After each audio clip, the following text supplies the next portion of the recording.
Les doy a todos un saludo de bienvenida. Vamos a dar inicio con nuestra capacitación y formación sobre la venta de bienes mediante transacción de financiación implícita. Como es sabido por todos, con la implementación y con la llegada de las normas internacionales y las disposiciones contenidas en los decretos y en la Ley 1314 y los decretos únicos reglamentarios que compilaron algunos decretos como fue el 3022, 3023, las entidades clasificadas dentro del grupo 2 o pymes deben aplicar los requerimientos de todas las secciones contenidas allí, las 35 secciones, y entre esas aparecen unas disposiciones de la sección 23 y de la sección 11 que tienen que ver con la venta o ingresos en actividades ordinarias y la sección 11 de instrumentos financieros básicos. Entonces, para entender el contexto de la venta de bienes con transacción de financiación implícita, hoy en nuestra agenda nos ocuparemos de qué se consideran venta de bienes de acuerdo a la sección 23, ingresos de actividades ordinarias, y la medición de los activos financieros y pasivos financieros de acuerdo a la sección 11 de instrumentos financieros básicos, lo que tiene que ver con la medición inicial y la medición posterior para este tipo de transacciones que se realizan en las entidades clasificadas como pymes. No nos vamos a ocupar de los otros temas que tienen que ver con deterioro de los instrumentos financieros y de pronto el reconocimiento, ya que estos son temas que se van a ver en nuestra serie de capacitaciones en los próximos días. Entonces vamos a dar inicio por qué o cuáles son los tipos de ingresos que nosotros contemplamos para los ingresos en actividades ordinarias. La sección 23 establece cuatro categorías o cuatro tipos de ingresos diferentes. Entre ellos encontramos la venta de bienes, es decir, si los produce o no la entidad para su venta o los adquiere para su venta, en el caso de una comercialización o producción y comercialización a la vez. También se ocupa de los ingresos provenientes de la prestación de servicio y también se ocupa de los contratos de construcción en los que la entidad es el contratista. Contratos de construcción, para ir más allá, no solamente se deben enfocar los ingresos provenientes de las empresas que se dedican a construir activos fijos, como sería el caso de un edificio, como sería el caso de algunos activos como los puentes, sino también se debe considerar contratos de construcción como contratos de confección, para que ustedes también vayan ahondando y conociendo los temas. Es decir, si a nuestra entidad le solicitan hacer un activo en determinadas características que no necesariamente tiene que ser un edificio, puede ser cualquier tipo de activo y tiene una serie de especificaciones, deberían aplicar los requerimientos para los contratos de construcción para que ustedes también lo tengan claro. También se ocupa esta sección 23 sobre los ingresos provenientes de intereses, es decir, el uso por parte de terceros de activos de la entidad que producen intereses, regalías y dividendos. Entonces, estos cuatro tipos de ingresos se producen y ustedes dentro de nuestro plan de cuentas que desarrollamos los pueden encontrar, por ejemplo, la venta de bienes como una cuenta 41, la prestación de servicios lo pueden encontrar como una cuenta 42, los contratos de confección que les mencionaba anteriormente o contratos de construcción, la cuenta 43, el uso por parte de terceros de activos de la entidad que se producen intereses, regalías o dividendos como cuenta 44 y también van a encontrar una cuenta 45, ¿listo? Que es una cuenta que se llama otras ganancias, ¿listo? Como tal, estas otras ganancias provienen de variaciones, por ejemplo, en lo que tiene que ver con la revaluación de la propiedad, planta y equipo. Entonces, aquí podemos encontrar una cuenta 45 dentro de nuestro plan de cuentas para NIF para poder clasificar estos ingresos y a la hora de elaborar nuestro reporte XBRL sea mucho más fácil. Estas serían las cuentas que podríamos nosotros utilizar. Pues bien, ya conocemos los tipos de ingresos en actividades ordinarias. Vamos nosotros ahora a ver lo que concierne a la venta de bienes, que es el tratamiento que hoy vamos a dar a ese tipo de transacciones. Entonces, una venta de bienes se produce, listo, cuando se satisfacen todas y cada una de las siguientes condiciones. Entonces, esta sección 23 nos dice que para que se produzca la venta de bienes, la entidad tiene que transferir al comprador todos los riesgos y ventajas inherentes a la propiedad. También nos indica que la entidad no debe conservar ninguna participación en la gestión de forma continua en el grado usualmente asociado con la propiedad, ni retener el control efectivo sobre los bienes vendidos. También nos indica que el importe de los ingresos de actividades ordinarias deba ser medido con fiabilidad, y esta es una excepción que trae la norma a nivel general desde el marco conceptual, donde si no se puede establecer una medición fiable de alguna de las transacciones o de los requerimientos que solicita la NIF, pues no podrá ser reconocido. Pero como es una estimación la que nosotros estamos dando sobre el tema de fiabilidad y medición fiable, pues deberá ser sustentado mediante notas. Sea probable que la entidad obtenga los beneficios económicos asociados a la transacción. Es decir, la entidad espere que de esa venta de bien recupere los ingresos, ¿listo? Que está realizando esa entidad. Si no va a recuperar esos ingresos, entraría por un tratamiento de contratos onerosos y a establecer unas provisiones para esos contratos onerosos. También nos indica por último que los costos incurridos o por incurrir en relación con la transacción puedan ser medidos con fiabilidad. Es decir, no solamente tenemos que establecer una medición fiable sobre el ingreso, sobre lo que nosotros vamos a cobrar por la venta de ese tipo de bienes. También nos dicen que debemos tener una medición fiable sobre los costos que están asociados usualmente a ese activo. Si no podemos tampoco establecer los costos de manera fiable, tampoco podríamos reconocer el ingreso por el efecto de asociación que indica la NIF para pymes en su versión 2009. Ya conocemos los requerimientos de lo que tiene que ver con la venta de bienes. Ahora vamos a ver lo que nos indica la misma sección 23 sobre el pago diferido de esa venta de bienes que estamos realizando nosotros. Entonces, cuando se difieren las entradas de efectivo o equivalentes al efectivo y el acuerdo constituye en efecto una transacción de financiación o una transacción financiera, como nos indica la sección 23, el valor razonable de esa contraprestación es el valor presente de todos los cobros futuros determinados utilizando una tasa de interés imputada. Y aquí viene también algo interesante que debemos analizar.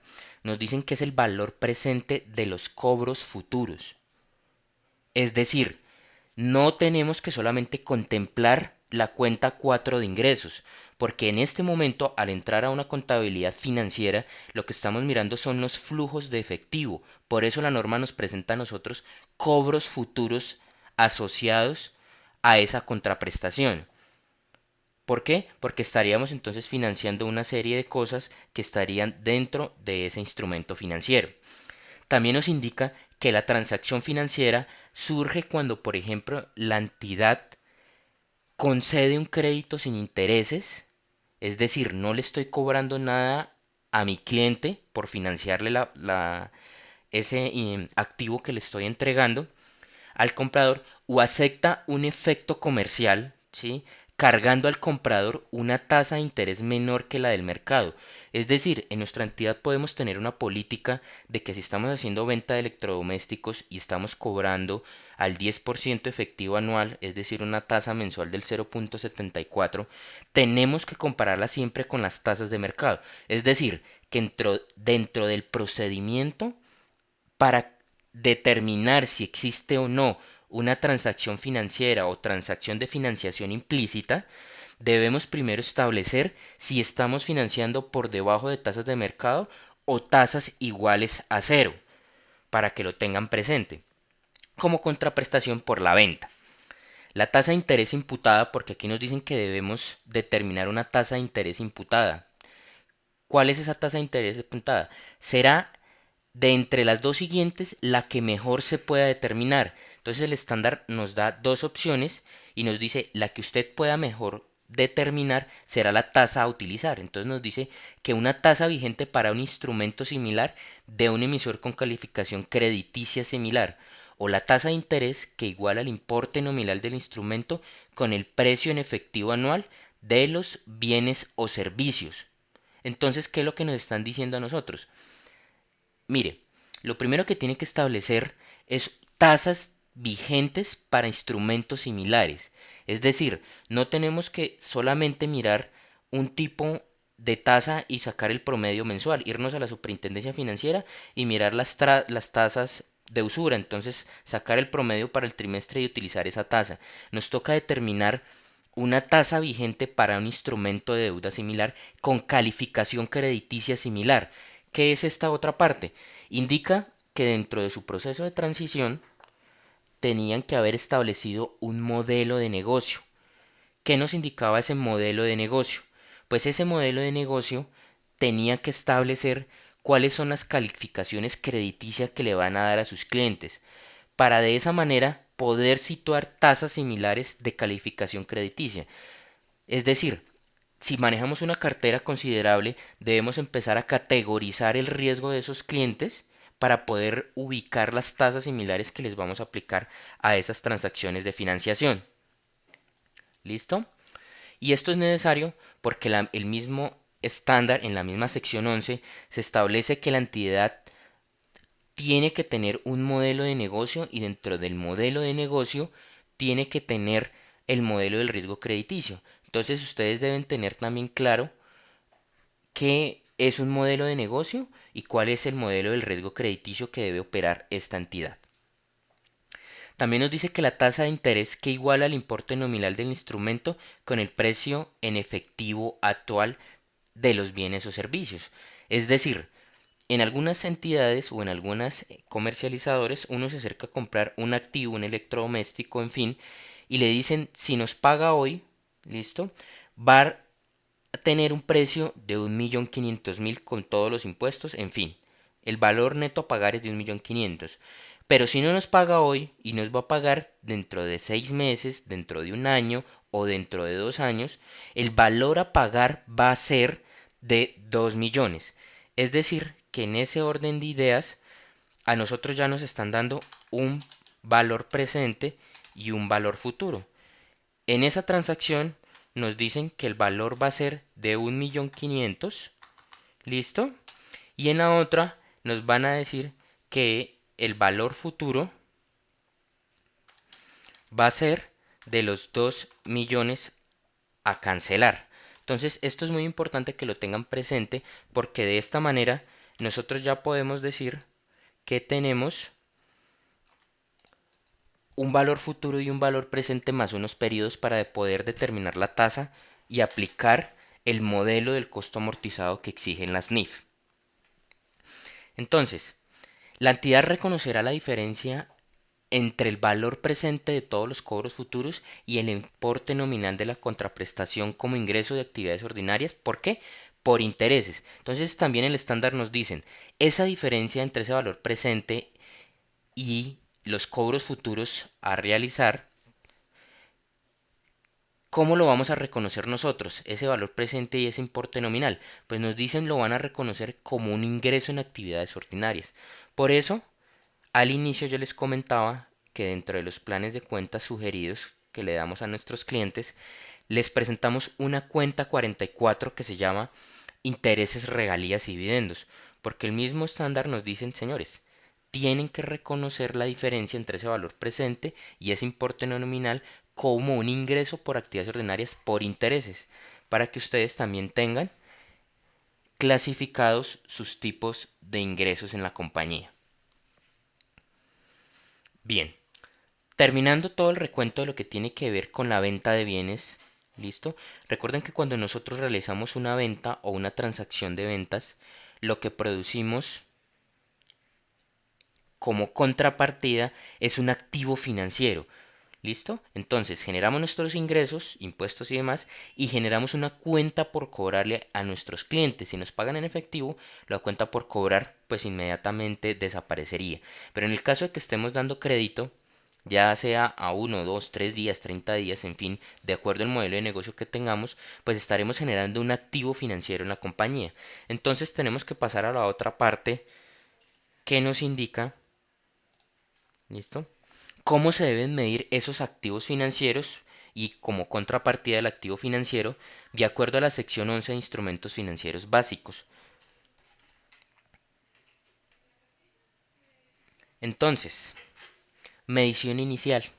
Por regla general, la entidad siempre medirá los activos o pasivos financieros al precio de la transacción.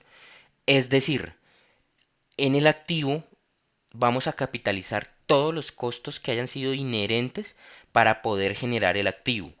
Un ejemplo, si yo estoy generando un activo que puede ser un CDT, me fui a un banco y dejé una mercancía, un valor allí para que lo trabajaran durante 3 meses, 6 meses, dependiendo el CDT que yo haya establecido, se pudieron haber generado unas cargas adicionales por comisiones. ¿Listo?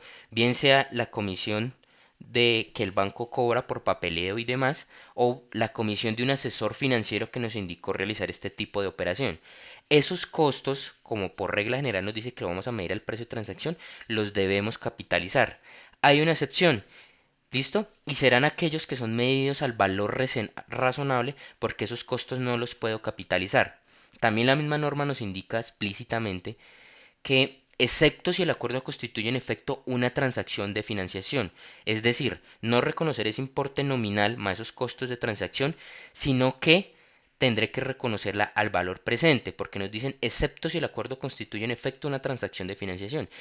Y en la parte de ingresos en actividades ordinarias, lo que tenía que ver con pago diferido, ya definíamos que era una transacción de financiación.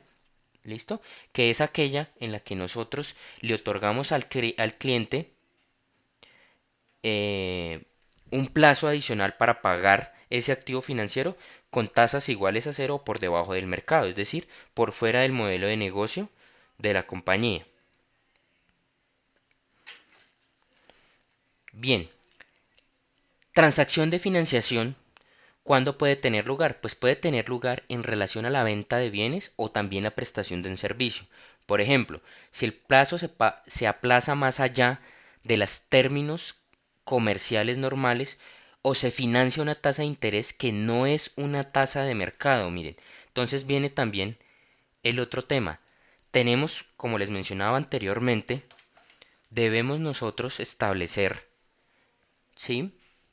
¿Cuáles son las tasas de mercado para determinar si efectivamente se están constituyendo transacciones de financiación? Ese es el primer paso para identificar la transacción de financiación implícita. Adicional a eso, el mismo estándar nos dicen, el pago se aplaza más allá de los términos comerciales normales.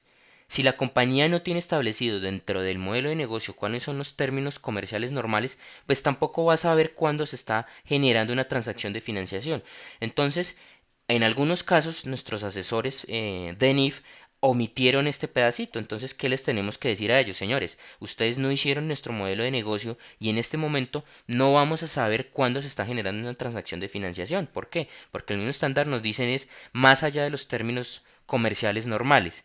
No, es que eso los conoce el gerente y los conoce el de ventas. Sí, los conocen ustedes, pero no los conocen el área contable y financiera de la compañía para que de acuerdo a las ventas que se realicen diarias pueda establecer si existe o no una transacción de financiación. Adicional a eso, nos dicen tasas de mercado. ¿Cuáles son las tasas de mercado? Si ustedes lo recuerdan, por acá nos decían, señores, mire, tasas vigentes para un instrumento similar con calificación crediticia similar. Entonces, vamos conectando ya la sección 11 y la sección 23 y nos dicen nuevamente, señor, tasa de interés, ¿sí? Que no es una tasa de mercado. Nuevamente la entidad tiene que establecer entonces cuáles son las tasas de mercado que va a aplicar, porque nos dicen para instrumentos de crédito similar. No escoger la tasa de usura, ¿listo? De cuatro bancos y dividirla, sumarla y dividirla por cuatro para establecer el promedio. No, tenemos es que establecer el tipo de instrumento de deuda similar que estamos entregando nosotros. También dentro de esta misma sección 11, en la medición inicial, encontramos que si el acuerdo constituye en efecto una transacción de financiación, la entidad que hará medir el activo financiero o el pasivo financiero al valor de los pagos futuros descontados a una tasa de interés de mercado. ¿Qué significa esto? Primero, aquí ya nos están diciendo que la medición de la transacción de financiación se realiza sobre el activo o pasivo financiero, es decir, sobre nuestras cuentas 13, no sobre nuestras cuentas 4. ¿Listo? Porque dice, la entidad medirá el activo o el pasivo financiero. No dice la entidad medirá el ingreso por ventas ordinarias o el ingreso por prestación de servicio. Nos están diciendo activo financiero o pasivo financiero. En su caso, si estamos realizando una compra con transacción de financiación, pues nuestras cuentas de proveedores 22 o la que hayan creado para NIF 22, 23. Listo. Y lo medirá siempre al valor presente de los pagos futuros descontados a una tasa de interés de mercado. Es decir, tenemos que establecer cuál es la dinámica de los flujos de efectivo de estas entidades y de ese instrumento financiero para poder determinar, ¿sí?, cuál va a ser la tasa que vamos a aplicar nosotros. Y mire, nuevamente nos dicen, para instrumentos de deuda similar, si yo estoy realizando y estoy otorgando créditos a los empleados, necesariamente tendré que observar tasas aplicables a los créditos de empleados, es decir, tendría que aplicar tasas de libranza porque sería la que mayor similitud tendría a ese tipo de riesgo. Es decir, los créditos de libranza están operando entre el 10 y el 12%, entonces sería la tasa. No puedo aplicarle una tasa de créditos de consumo general para empresas donde están entre el 24 y el 28%. ¿Listo? No estaríamos aplicando tasas similares. Entonces, nuevamente, dentro del modelo de negocio, cada entidad tenía que haber establecido cuáles son las tasas de mercado que va a utilizar para la segmentación de cartera que tenga. Entonces, ¿qué vamos a hacer nosotros en este momento? Ya sabemos que tenemos que aplicar las transacciones de financiación sobre el activo o el pasivo financiero. ¿Listo? Y nos dicen que aplicarán al valor presente de esos pagos descontados a una tasa de interés de mercado. Continuando entonces, en la medición posterior ya sabemos cómo vamos a medir el instrumento financiero en el momento del reconocimiento inicial, o sea, la medición inicial. Ahora vamos a ver cómo se mide posteriormente en los activos financieros y los pasivos financieros. Y es necesario todo este contexto para que cuando empecemos a aplicar y hacer los ejemplos, ustedes tengan claro el tema. Entonces nos dicen acá medición posterior. Dice que los instrumentos de deuda como una cuenta, un pagaré, un préstamo por cobrar o por pagar, que satisfagan todas las condiciones de cumplimiento para este tipo de instrumentos financieros básicos, se medirán siempre que al costo amortizado utilizando el método de interés efectivo. Nuevamente nos devolvemos que satisfagan las condiciones de cumplimiento para este tipo de instrumentos financieros básicos. Dentro de la NIF para pymes, en el párrafo 11.9, nos establecen cuáles son las condiciones de cumplimiento y entre ellas están que tengan una tasa de interés fija o variable, pero que esté determinada, que tengan un importe y fecha de vencimiento. Si yo no tengo la fecha de vencimiento del instrumento financiero, luego entonces no tengo los periodos. Y si no tengo los periodos de vencimiento, pues no podré establecer el método del interés efectivo, que es el que nos exige la norma. A manera de ejemplo, les quiero mencionar que dentro del modelo matemático existen modelos como el costo amortizado y utilizan unas técnicas o métodos y dentro de ese modelo el costo amortizado, en el caso de las NIF, nos dicen que debemos utilizar el método del interés efectivo. ¿Listo? Y ya vamos a ver qué significa ese método de interés efectivo.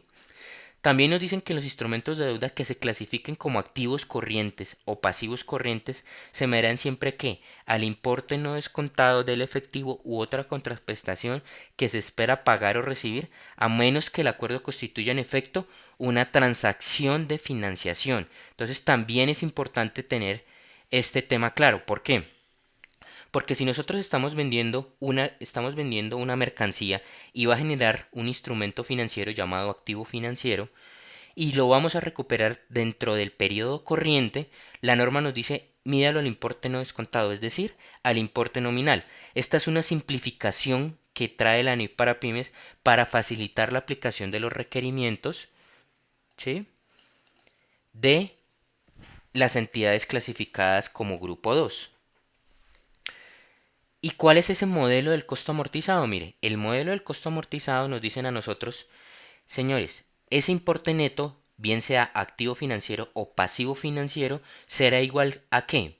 Al importe al que se midió en el reconocimiento inicial el activo financiero o el pasivo financiero. Y aquí les quiero hacer un llamado de atención también. el importe al que se midió en el reconocimiento inicial. Entonces, en algunas conferencias siempre me han preguntado, no, es que nosotros tenemos un cliente que le vendíamos nosotros a 60 días, pero el señor siempre nos termina pagando a 6 meses, a veces dura hasta un año para pagarnos la facturación.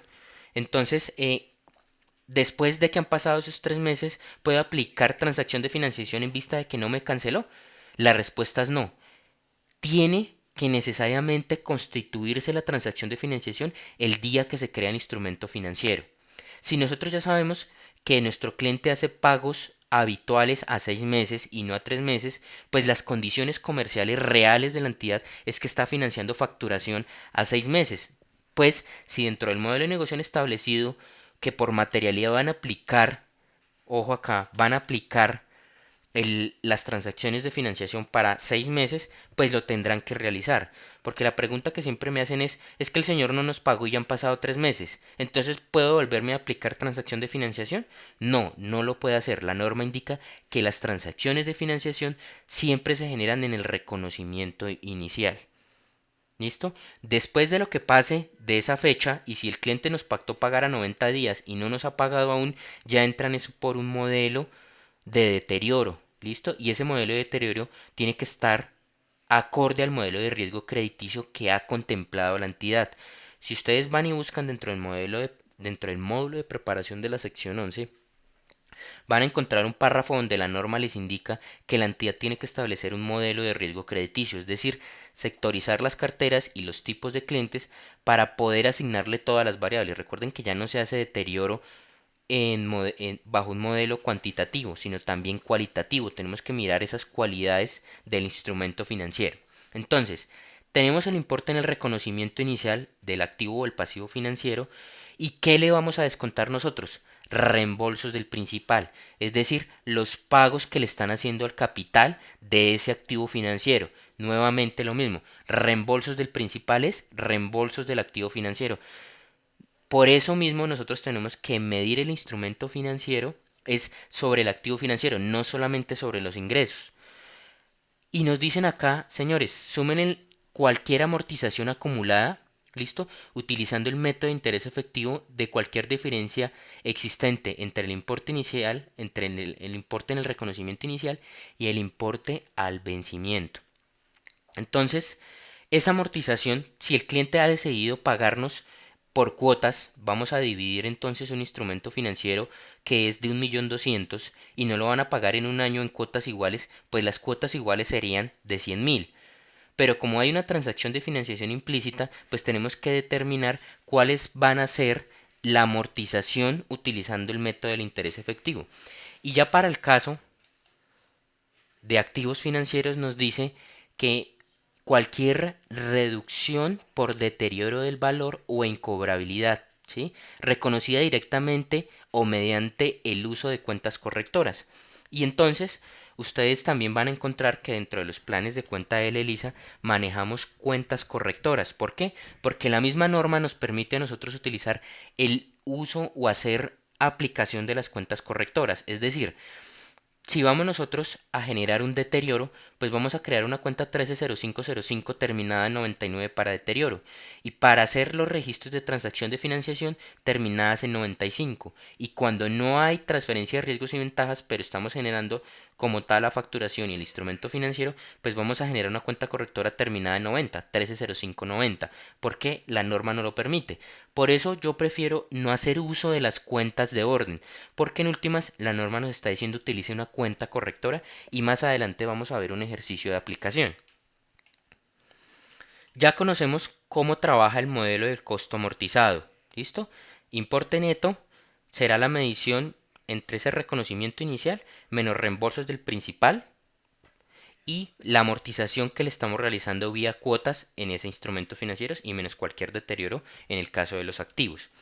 Conociendo el modelo, vamos a aplicar y vamos a conocer cuáles son los requerimientos del método que contempla ese modelo financiero. Entonces, el método del interés efectivo es un método de cálculo para el costo amortizado, mire, del costo amortizado. Nuevamente nos toca a nosotros recordar, los que están en la universidad, pues pueden hacerle directamente la pregunta a su profesor de finanzas, porque aquí en este momento ya nos establecen modelos y nos establecen métodos. Este método del costo amortizado de un activo pasivo financiero y que distribuye el ingreso por intereses o gastos por intereses a lo largo del periodo correspondiente. Es decir, nos dicen distribuya la carga financiera, ¿sí?, a lo largo de la vida de ese activo o pasivo financiero. ¿Por qué? Porque si vamos a afectar en el reconocimiento inicial toda la carga financiera, pues esa carga financiera muy seguramente va a terminar reduciendo las utilidades de la compañía vía estado de resultados. Entonces va a quedar un estado financiero de un periodo, mirándolos la larga vida de una compañía, mirando 5 años de una compañía, pues muy seguramente si es un crédito a 5 años, el primer año habremos afectado todos los gastos y en el último año nada. Entonces este método de interés efectivo lo que nos dicen es distribuya ese ingreso o gasto, en el caso de que sea un gasto, por esos intereses a lo largo del periodo correspondiente. Conocemos el método del interés efectivo. Vamos ahora a ver si lo... ¿Qué es la tasa de interés efectiva? Una tasa de interés efectiva es la tasa de descuento que igualará ¿qué?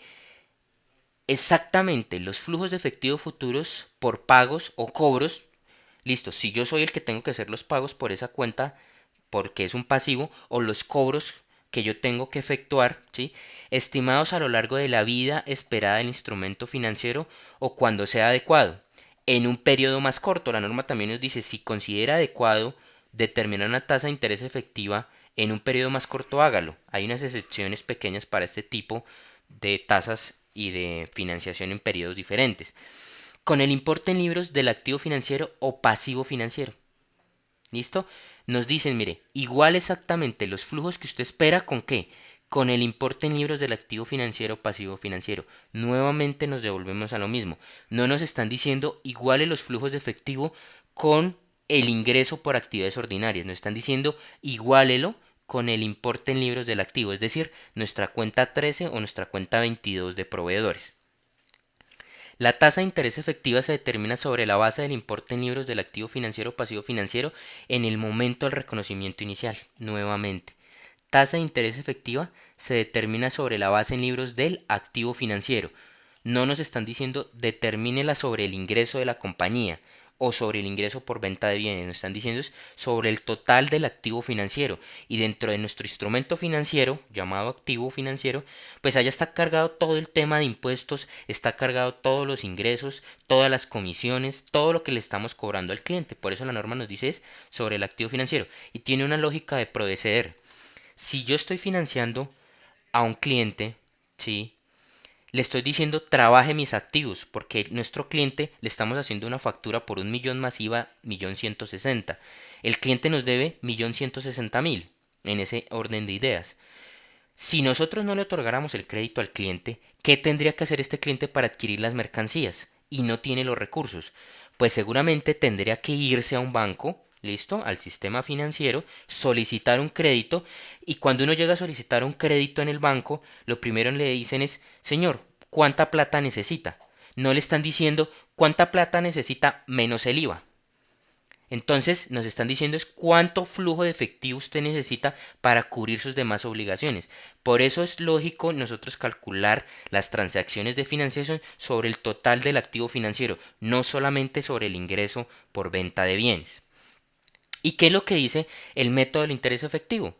Pues ya conociendo que es una tasa de interés efectiva, que es la que va a igualar esos importes entre el reconocimiento inicial y el valor futuro, nos dicen que este método del interés efectivo, el costo amortizado de ese activo financiero, entre paréntesis pasivo financiero, es el valor presente de los flujos de efectivo cobrados, ¿listo?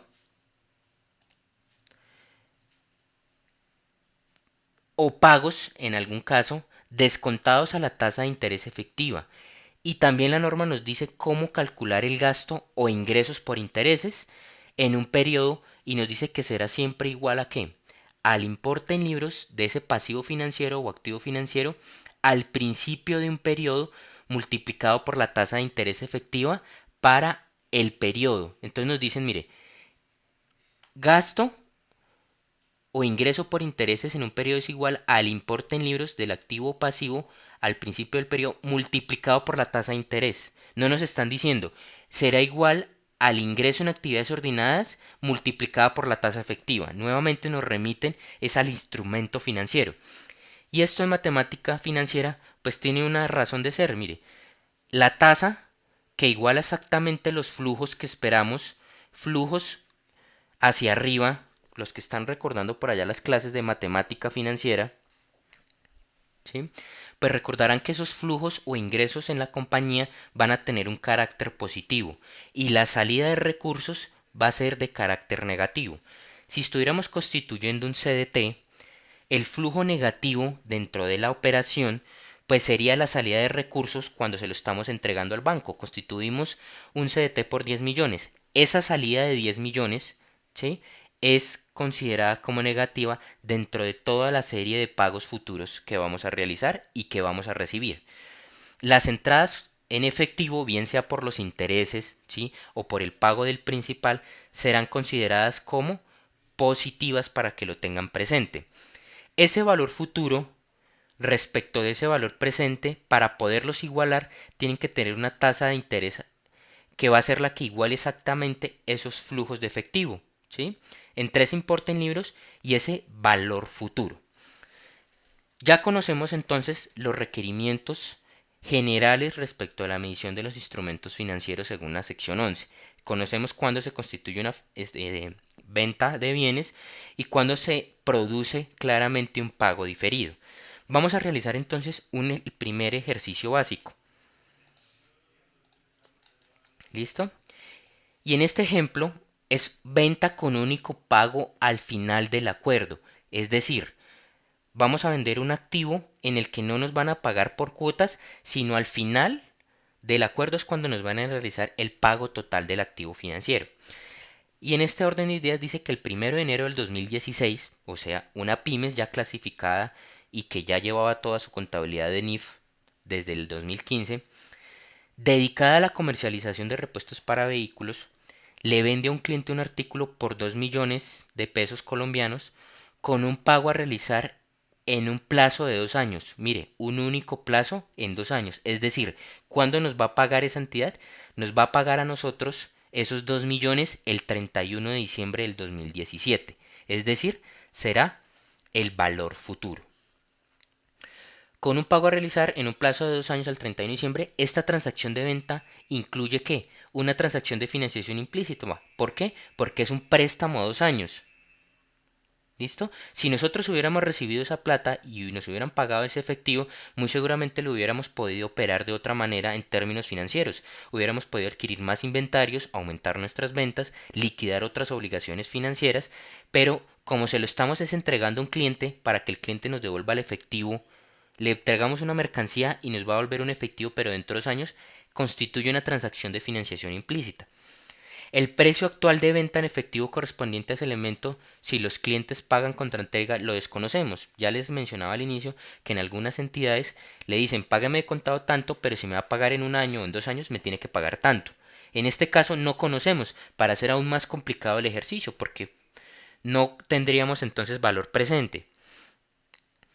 La tasa de interés de mercado para un préstamo de 2 años para un cliente de este tipo sería el 10% efectiva anual. ¿Qué significa? Tasa de intereses de mercado para instrumentos de deuda similares. Nuevamente, tenemos que determinar cuál es la tasa aplicable para este tipo de instrumentos financieros y la categoría de cliente al que le estamos financiando. Recuerden que en matemática financiera, a mayor riesgo del cliente, mayor tasa de interés. Por eso es que los bancos nos recuerdan realizar nuestros pagos al día, porque cuando vayamos a solicitar un crédito más adelante, al tener un historial crediticio pobre o con categoría baja, pues las tasas van a ser muy altas. Pero si nosotros tenemos un buen historial crediticio, pues nuestras tasas van a ser bajas, porque somos clientes que les pagamos cumplidamente a la compañía. Entonces, ¿cuál es la tasa efectiva para instrumentos de crédito similares? Es una tasa del 10%. ¿Cuántos periodos voy a financiar esta venta?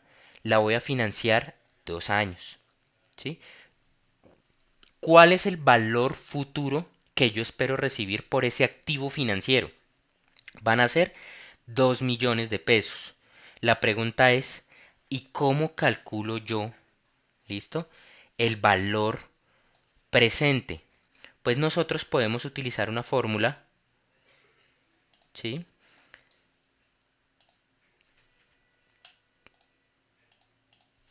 Vamos aquí.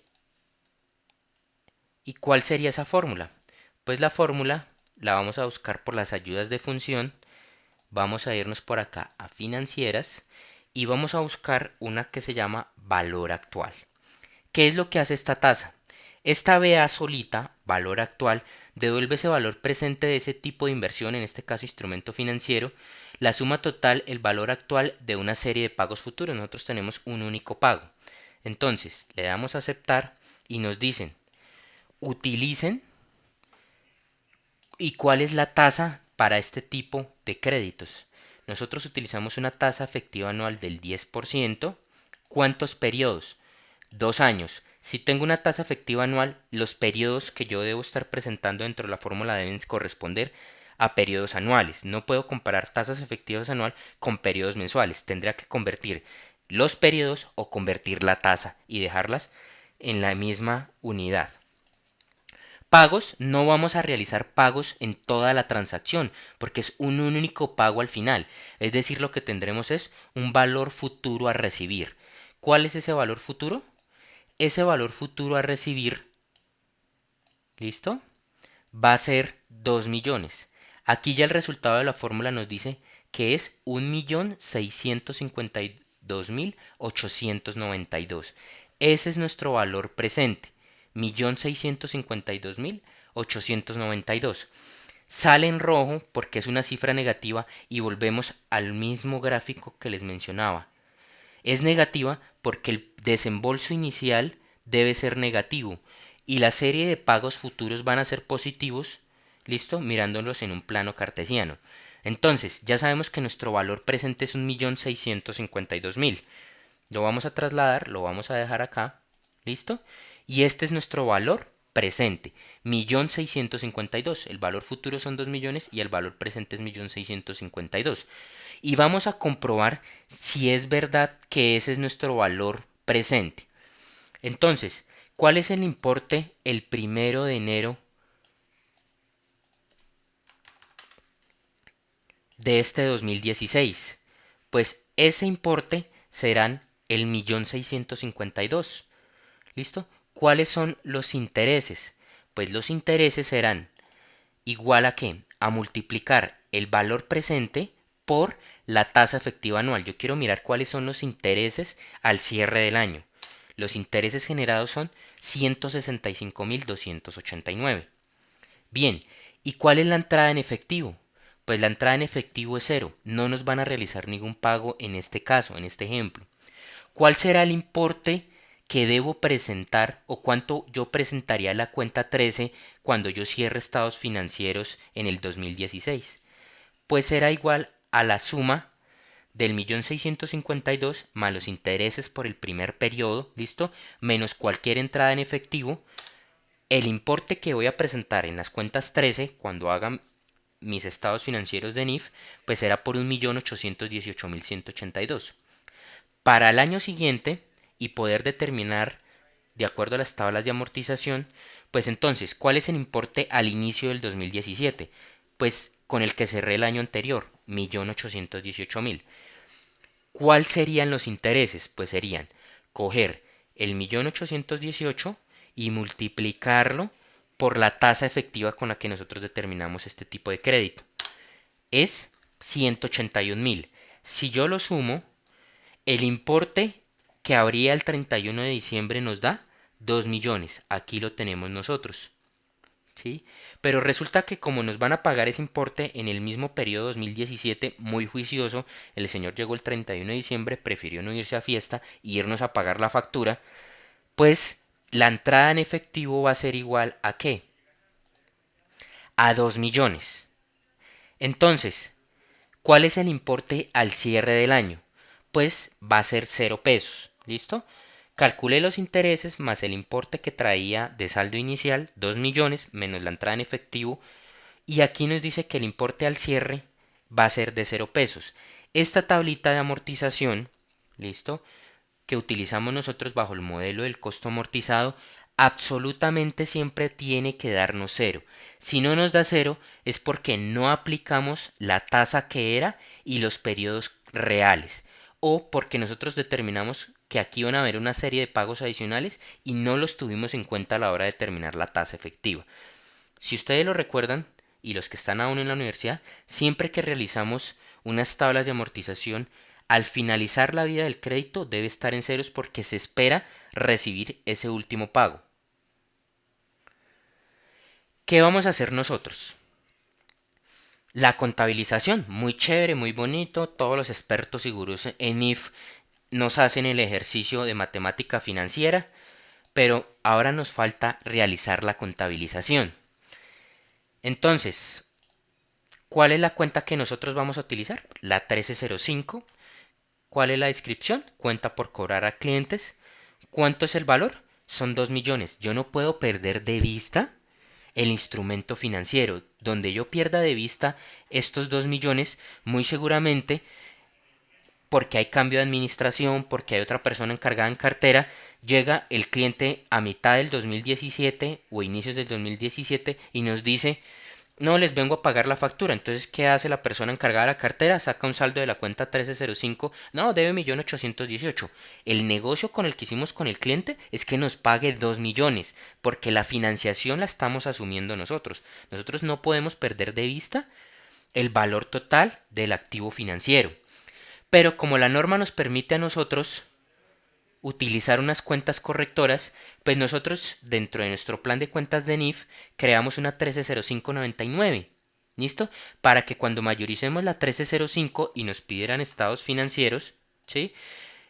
Supongamos, el gerente quiere ver estados financieros ese mismo día, 1 de enero, pues le estaremos presentando una cuenta por lo que la deberíamos estar midiendo según las NIF, por 1.652.000. Entonces, cuenta 130599 se llama cuenta correctora para transacciones de financiación. ¿Listo? 347.000, que es cuál? La diferencia entre el valor presente y el valor futuro. Aquí los tenemos. ¿Listo? 347.000. ¿Y qué reconocemos nosotros? Pues nos falta reconocer el ingreso por venta de bienes. ¿Listo? 1.652.000. Ahí estamos realizando nuestra transacción. ¿En qué periodo? En el periodo cero. ¿Listo? Es decir, 1 de enero del 2016. Mírenlo acá. Vamos a hacer la medición al cierre del año. ¿Cómo sería esa medición? Primero, la cuenta correctora. ¿Listo? Al débito, ¿por qué valor? La tabla de amortización es la que nos va a indicar lo que vamos a debitar a esta cuenta correctora que era de naturaleza crédito. ¿Cuánto? 165.000 que corresponden a los intereses del primer periodo. ¿Listo? La contrapartida, ¿cuál va a ser? Pues la contrapartida va a ser la cuenta 44. ¿Recuerdan por qué es la cuenta 44? Porque nosotros para ayudarnos a generar nuestros XBRL y nuestra información, clasificamos los ingresos por intereses, regalías y dividendos como una cuenta 44, la que ustedes quieran tener ahí. Los 165.000. Esto es para ¿qué periodo? Pues esto es al 31 de diciembre. ¿Listo? Al 31 de diciembre del 2016. Ahora vamos a ver nosotros cómo quedaría la transacción en el siguiente periodo. Pues cuenta correctora por los intereses que corresponden al periodo 2017 contra ingresos por intereses, regalías y dividendos de la cuenta 44 que nosotros habremos creado al 31 de diciembre del 2017. ¿Listo? Ya lo que esperaríamos a nosotros ese mismo día o el día siguiente es que nos cancelen el valor de la factura. Es decir, En la cuenta 1005 de nuestro plan de cuentas que se llama efectivo y equivalentes al efectivo, recibimos los 2 millones, vamos a hacer un recibo de caja, este sería un recibo de caja, ¿listo? Y mata la cuenta 1305. Si vamos nosotros a ver la operación, mire lo que pasó. Cuenta 1305. Débitos por 2 millones, créditos por 2 millones, o sea, la cuenta quedó en ceros en el último periodo cuando nos pagó la factura. ¿Qué pasó con la cuenta 130599? ¿Listo? Si hacemos la transacción, mire lo que pasa. ¿Sí? 347.000 y 347.000, que es sumas de débitos y créditos iguales. Esa cuenta al finalizar la transacción nos queda en cero. Ahora bien, ¿cómo quedarían las cuentas 4? Resulta que vamos a tener un ingreso por venta de bienes en el primer periodo, en el 1 de enero del 2016. Al cierre de ese primer año, al 31 de diciembre, vamos a tener unos ingresos por venta de bienes, pero están relacionados por los intereses. Y al cierre del periodo 2017 vamos a tener nuevamente unos ingresos por intereses, ¿sí? ¿De cuánto? De 181.000. Si miramos la transacción en general, también nos suma a nosotros los mismos 2 millones. La compañía no dejó de recibir los 2 millones. Pero ¿qué pasa? En este caso, los vamos a distribuir en cuentas diferentes para efectos de poder analizar cuál es el rendimiento financiero de la compañía. Si realmente la compañía se dedicó a financiar toda su facturación, pues van a tener también que prever cómo poder cumplir con sus obligaciones financieras. Esto nos ayuda a nosotros, ¿listo? En términos financieros, a revisar el rendimiento y determinar si realmente la compañía lo que le queda mejor es dedicarse a prestar plata o dedicarse a hacer venta de bienes. Esto es lo que está haciendo esta contabilidad. Como siempre, sumas de débitos y créditos iguales y tendríamos nuestra transacción de financiación. Este es el ejemplo básico, sencillo, venta de bienes con un único pago, o sea, aplicamos la fórmula de BA. Vamos a aplicar una fórmula y hacer un ejercicio mucho más complejo. ¿Listo? Y en este ejercicio, ¿qué vamos a encontrar nosotros? Primero, es una venta con pagos de cuotas mensuales y el 1 de enero del 2016 una empresa también dedicada a la comercialización de repuestos para vehículos le vende a un cliente un artículo por 1,5 millones, ¿listo? De pesos colombianos, tiene el IVA incluido, es decir, ese 1.500.000 ya contiene IVA, para pagar en 18 cuotas mensuales iguales. Al cliente le dijeron, usted va a pagar 1,5 millones, pero se lo vamos a dividir en 18 cuotas mensuales iguales. Es decir, la última cuota que va a pagar, la va a pagar el 30 de junio. Esta transacción de venta no incluye, una transacción de financiación implícita. Es decir, no le estamos cargando intereses adicionales al cliente por haberle financiado ese 1,5 millones durante 18 meses. El precio actual de venta en efectivo correspondiente a ese elemento, si los clientes pagan contra entrega, lo desconocemos. No sabremos cuáles habrían sido las condiciones si de pronto el cliente hubiera decidido pagarnos en efectivo ese mismo 1 de enero del 2016. Pero el ejercicio sí nos dice a nosotros, mire, la tasa de interés de mercado para préstamos a 18 meses para este tipo de clientes, es decir, de riesgo similar, sería el 10% efectivo anual, es decir, tasa de interés de mercado para instrumentos de deuda similar. ¿Listo? Tenemos entonces tasa efectiva, tenemos número de periodos, 18 meses, tenemos una cuota mensual. ¿Por qué? Porque aquí nos decía precisamente la transacción que le íbamos a dividir ese valor futuro 1.500.000 en 18 cuotas iguales. Es decir, ¿cuáles van a ser las entradas en efectivo para este crédito?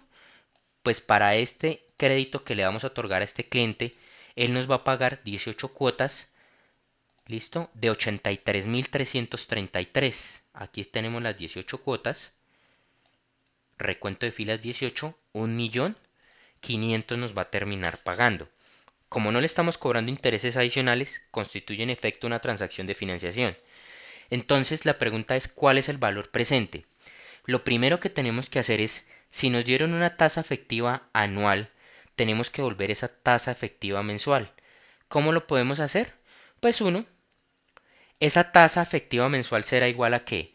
A uno, ¿listo? Más el interés efectivo anual elevado a uno sobre el número de periodos, ¿listo? Que están remunerando.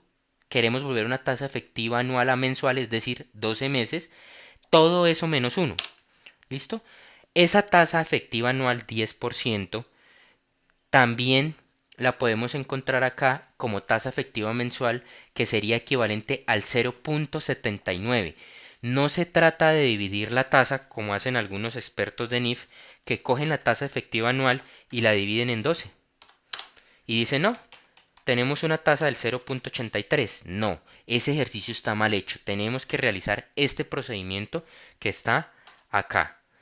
¿Listo? Entonces, ya tenemos la tasa efectiva mensual. Y como tip, los que no deseen utilizar la fórmula, pues se pueden meter a la página de la Superintendencia de Sociedades y Financiera y ahí encuentran convertir tasas. Y ahí tienen en la página de ellos un convertidor de tasas y le dicen ingreso una tasa efectiva anual y quiero volverla mensual si no quieren aplicar la fórmula. Entonces, ¿qué es lo que vamos a hacer nosotros? Ya tenemos la tasa efectiva mensual. Ahora tenemos que determinar, ¿sí?, el valor presente. Y entonces ya para responder la pregunta de Breiner, ¿sí?, en el ejercicio anterior estamos aplicando únicamente valor presente, pero en este ejercicio, al tener pagos mensuales iguales, vamos a aplicar el valor presente neto, ¿listo? O vamos a aplicar la fórmula financiera, ¿listo? Llamada valor neto actual, ¿listo? Como es una serie de pagos, ¿cuál es la tasa? Si tengo pagos mensuales, lo lógico que utilice es una tasa mensual. ¿Cuáles son los valores? Los pagos que nos va a realizar este señor son 18 pagos iguales. Y mire cuánto nos dice que es esta tasa. ¿Listo? Pues es 1.392.165. ¿Listo? Que es esta misma fórmula que tenemos a este lado.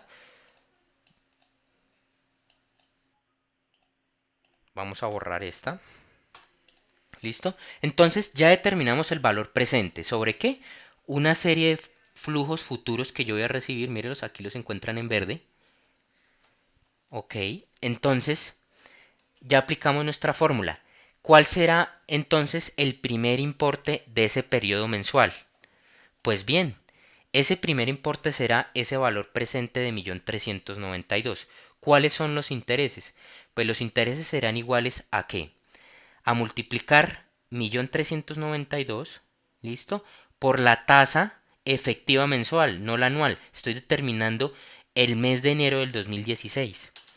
¿Por qué? Porque aquí en este caso, a diferencia del anterior, donde no teníamos entradas de efectivo, mírenlo, en este caso sí tenemos entradas de efectivo en ese primer periodo. Tenemos una entrada de 83.300. El señor va a venir cada mes a pagarnos. ¿Cuál es el importe final? Pues el importe final de ese primer mes de enero, ¿cuál va a ser? Minimicemos esto. Al cierre del mes de enero, pues será la suma del 1.392.000 menos los intereses del primer periodo, menos, perdón, más los intereses del primer periodo, menos la entrada de efectivo, es decir, 1.319.000.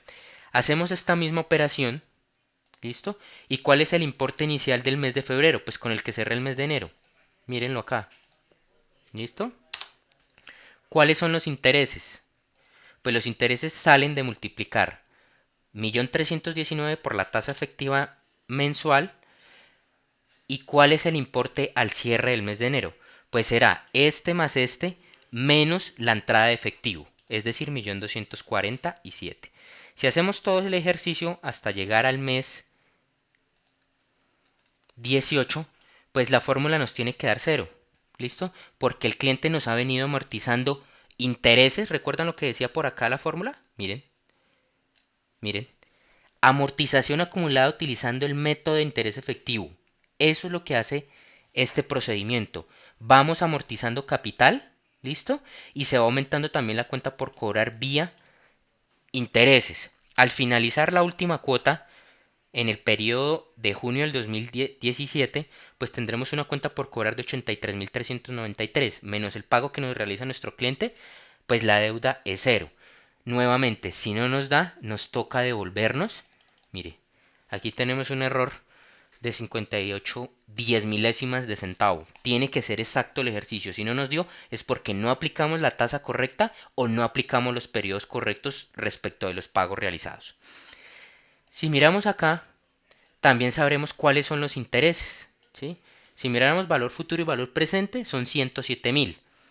Mírenlos acá, que es la suma de todos los intereses que habremos calculado en los 18 meses. ¿Cómo hacemos esta contabilización en el periodo cero? Pues primero, cuenta por cobrar de clientes, 1.500.000, no puedo perder de vista el instrumento financiero. Una cuenta correctora por 107.000, y recuerdan lo que yo les decía, que esta venta de 1.500.000, ¿listo? ¿Traía el IVA incluido? Pues señores, quiere decir que el ingreso por ventas, ¿sí? Si no existieran transacción de financiación sería 1.293.000. ¿Listo? Ese 1.293.000 multiplicado por el IVA del 16%, pues ¿cuánto IVA vamos a reconocer nosotros? 206.000 pesos de IVA vamos a reconocer. Y mírenlos acá. Aquí están los 206.000 de IVA.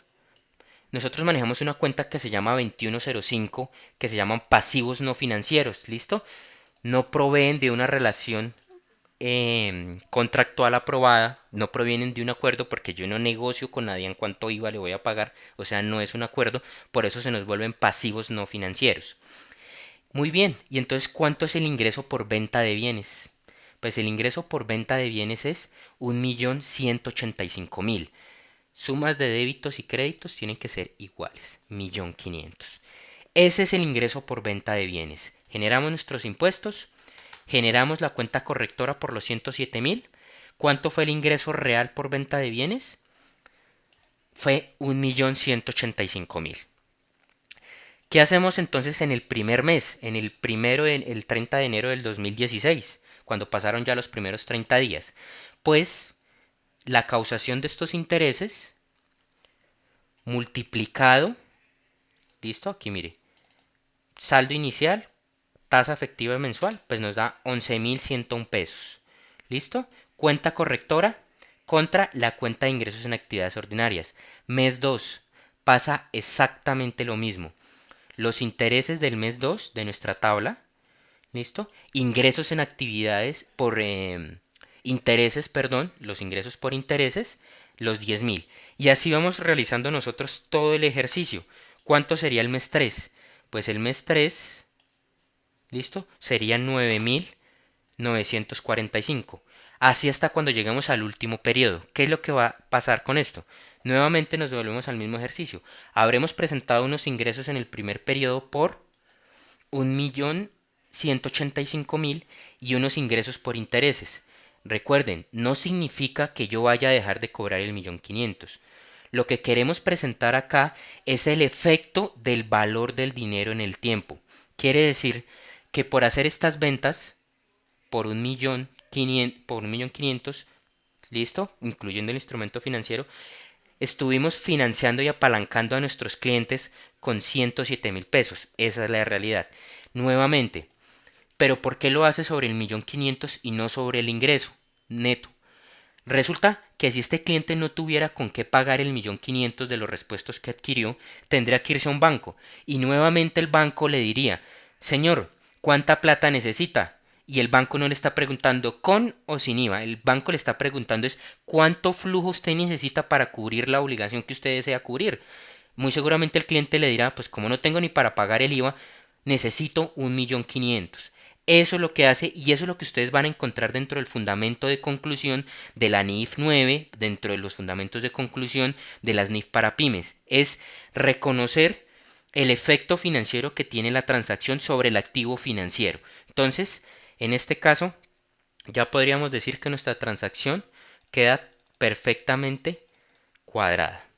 Entonces, les agradezco a todos su tiempo y espero verlos prontamente con la serie de capacitaciones sobre las NIF para pymes que estamos aplicando desde el 1 de enero del 2015.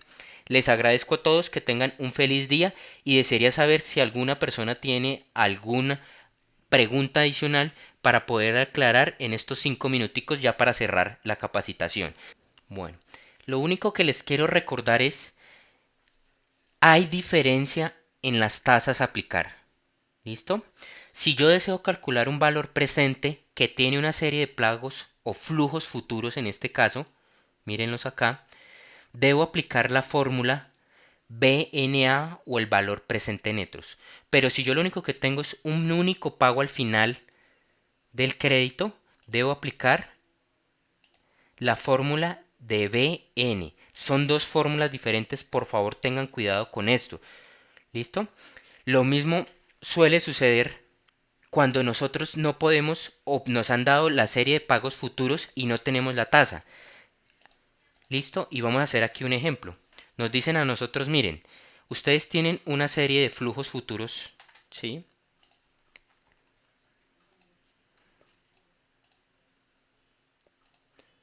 Por 800, perdón, por 83.333, que a la larga nos suman a nosotros el 1.500.000. Si no tuviéramos las tasas, ¿listo? Y conociéramos el valor presente, por ejemplo, 1.392.000,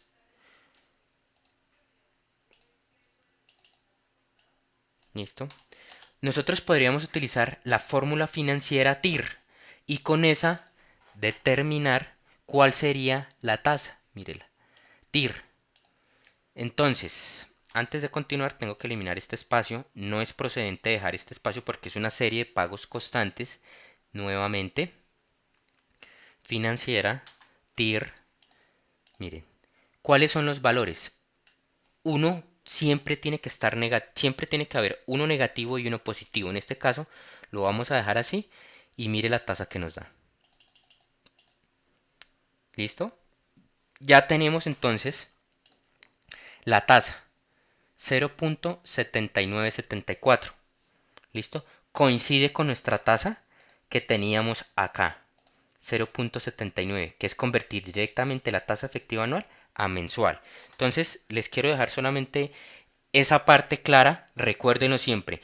Si tengo pagos durante la vida del crédito que le estoy otorgando al cliente, recuerde que en este momento hablamos ya de instrumentos financieros. Dejamos aparte pasivos por impuestos, dejamos por aparte el ingreso como tal, porque estamos financiando un instrumento financiero. Si tiene una serie de pagos futuros, pagos constantes, debo aplicar el BNA. Si tiene un único pago, aplico el valor actual, o sea, BA en el Excel. No hay más preguntas, entonces les quiero desear a todos un buen día y que tengan todos un feliz resto de semana. Hasta luego.